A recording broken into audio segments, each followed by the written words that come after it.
Hi, I'm Physio Phebe and I'm going to explain a shoulder dislocation and how to manage it.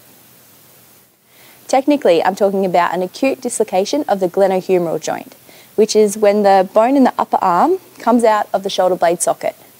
And this can cause associated fractures, muscles or tendon tears, as well as ligament or cartilage damage. There will be a sensation of it popping out and it will look out of place compared to the other side. And usually there's a sudden onset of pain and you're not able to move the shoulder at all. Typically it will be pretty obvious from the signs and symptoms, but an X-ray is important to check the position and just see if there are any associated fractures. The shoulder should be relocated or put back in by an appropriately trained medical professional, which is usually at the emergency department of your hospital. Typically, the sooner this happens, the easier it will be to relocate, because the longer you wait, the more the muscles around the joint will spasm and it's harder to go back in. After this happens, it's usually put in a sling and then the management plan is determined. A specialist opinion is often recommended to determine if surgery is required.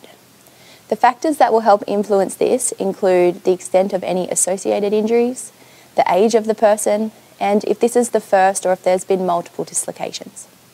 If surgery is not required, it is usual to stay in a sling for 2 to 6 weeks and then to start a rehab program to restore the shoulder range of movement and strength under the guidance of a physio. This is also often the process after you have a surgery. Depending on the direction of dislocation, during the early stages of rehab, there are often certain ranges or movements to avoid, so it's important that you see a physio to make sure that your rehab program is tailored to you.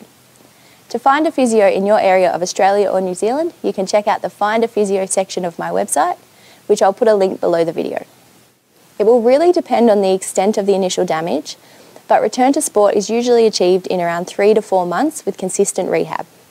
But there is a high reoccurrence rate within the first 2 years, especially if you're younger, so under 25.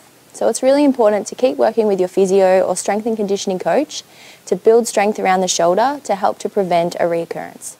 In the initial stages, a proper fitting sling is important to hold it in a good position. And then on return to sport, there are products like a shoulder support or tape, which can help to stabilise the shoulder, but this should first be discussed with your physio. I'll put a link to my product selection guide with LP support, which has my product selections for shoulder dislocation. Remember to sign up to my mailing list or follow me, Physio Phebe, on Instagram or Facebook for more regular free physio tips.